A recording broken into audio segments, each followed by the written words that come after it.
What's up, guys? It's Brandon Flash. Today we're going to have a quick one. I just want to show you guys how I installed a Starlink Mini on my F-150 Lightning, and you would have no idea.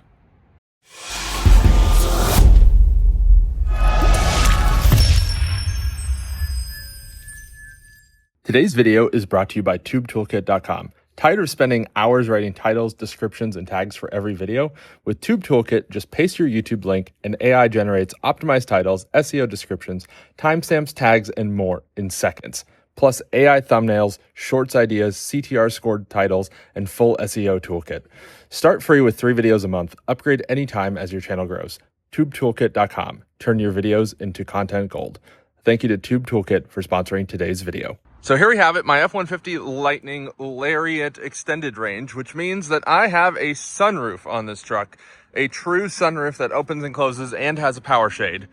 And let's just peek inside here quick, and you'll have no idea that there's a Starlink installed on this truck, because look at that, sunroof shade is closed, no obvious wires or anything, well, aside from those wires, but that's not Starlink related entirely.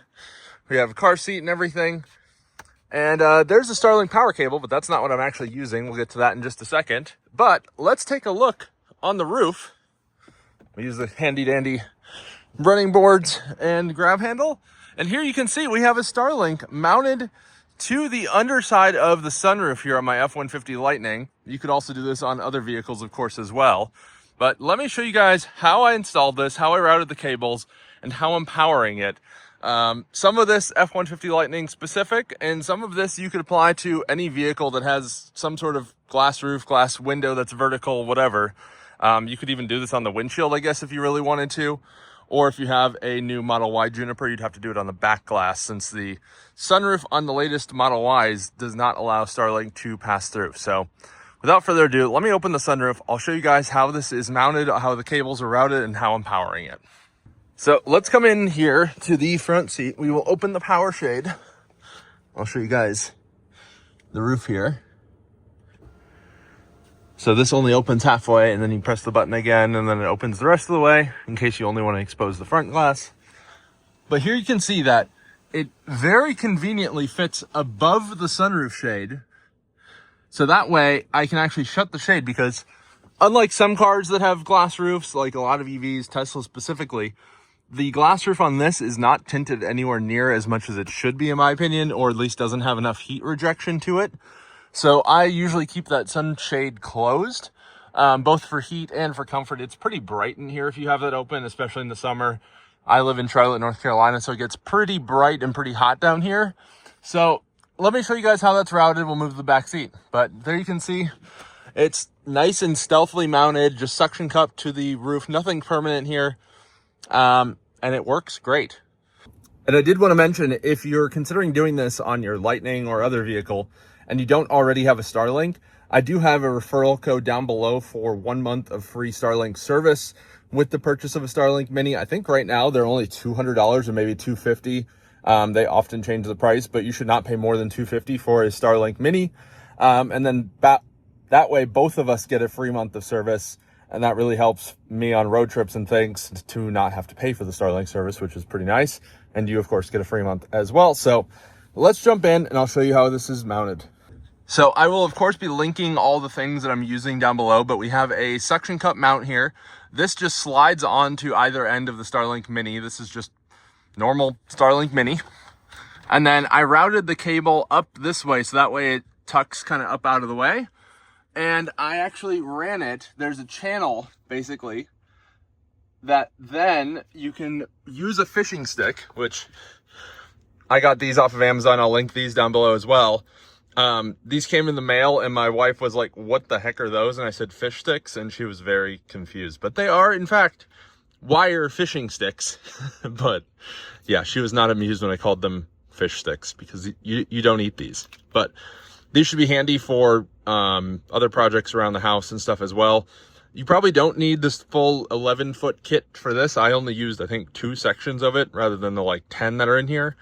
But doesn't hurt to have these around, especially if you do any sort of DIY projects, car, house, whatever, just to be able to run wires in confined spaces. But once I use this, I stuck it in through kind of that gap up there, if you will. And then I was able to remove this panel here. So this, I guess, C-pillar panel. And I was able to run it behind the headliner, basically here, if you will. And then it came in here and I was able to just pull it through. And then you can see the gray wire right there. And then that I just have running along the back side of the seat here. Nothing too crazy. I ran it along the gap. And I didn't want to have to remove the car seat and everything. Maybe at some point I will remove the car seat and route it a little better. But I have it running down here, just between the seats. And then I ran it underneath the floor mat in the back seat. And then I actually have it running to this. So this is a UGREEN 25,000 milliamp hour battery. And what this allows it to do is run even if the truck is turned off. It won't run it for hours and hours and hours. It runs it for about 2 hours or so, maybe 3, depending on the conditions. But this is about 100 watt hour, just shy of 100 watt hour. Let's see the exact spec. It's on here somewhere. 90 watt hour battery pack. And this just has USB-C and USB-A. You can see the output and everything there. So right now it is charging and outputting at the same time. And this essentially functions as a buffer.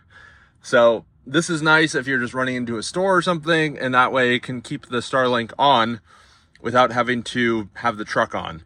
This is nice on road trips if you're just running errands or whatever, because the Starlink is not the fastest to turn back on after it's shut down, since it has to relock onto satellites and all that kind of stuff. But that's kind of the secret sauce here. I ran a USB-C cable for the Lightning, or for the Starlink. And this one actually has a little screen on it, so that way you can see the current voltage and amperage draw.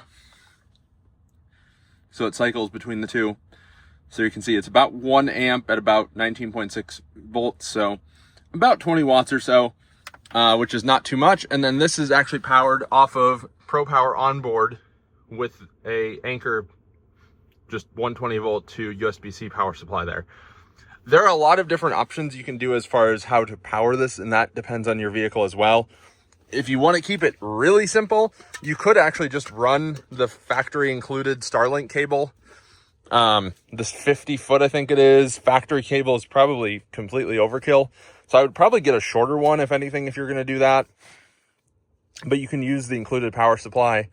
And then I could just mount this down here to the 120 volt on my Lightning, but I wanted to have that battery backup option. So that's why I added the battery pack, and that's why I added the USB-C cable.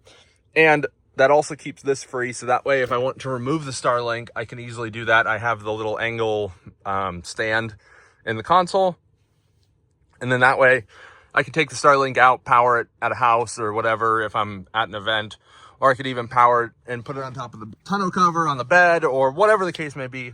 That way I still have a power source for the Starlink that is not integrated essentially into my truck. But I think this is pretty slick. Keeps it out of the way, keeps it stealth mounted, keeps the sunshade that I can shut it. And I saw speeds very high on my road trip. So I ran continual speed tests on my trip up to Maine recently, and I was consistently seeing well over 100 megabits per second, sometimes even over 200 megabits per second, depending on the area. And that's pretty awesome. I think there's a lot of people that have Starlink in their vehicles that are in very urban areas that I find that pretty unnecessary. Cellular works pretty well for that. But if you're doing a lot of road trips like I am, frequently going through rural areas, it's pretty nice to have this as an option. A little bit better than a hotspot, but it is not the cheapest. It's currently, the options are $5 for standby, which doesn't allow in-motion use. They have a $50 a month for 100 gig option, and they have a $165 a month unlimited option for the roam plans. So that way you can use it while you're on the move, which is kind of the whole point here.